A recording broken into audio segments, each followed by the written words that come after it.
Hello friends, आज आम भग्नांश मिश्रण फेरान गुणन और हरण विषय किसी जाना।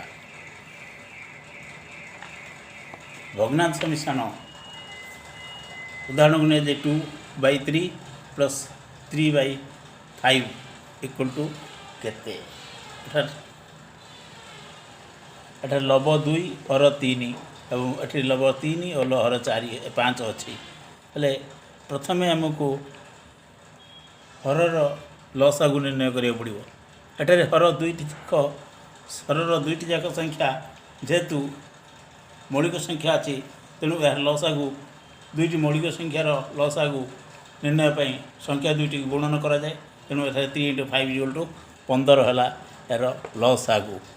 लसागु संख्या को हर हरी लव गुणा जाए। लव हर हर ये 5 या दुणे 10 प्लस ये आसिक 3 3 9 इक्वल टू 19/15 है आंसर।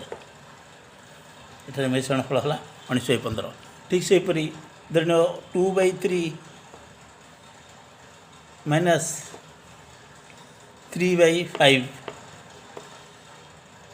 हेले 15 ये लस गला 15 ये 10 - 9 इक्वल टू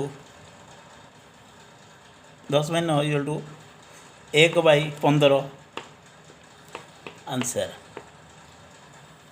ठीक से परी धन्य को 2/3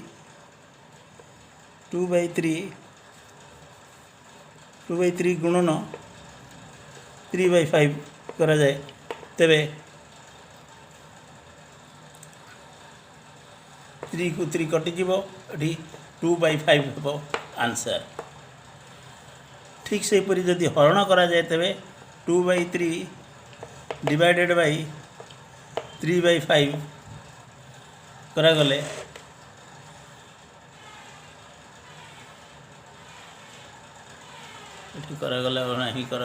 हरण करा गले एठरे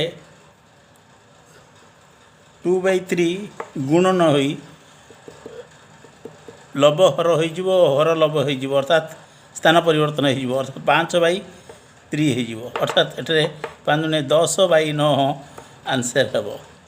अर्थात ये दुई संख्यार मिश्रण फल 19/15 फेड़ाण फल 1/15 गुणफल 2/5 और हरण फल 10/9 आंसर है।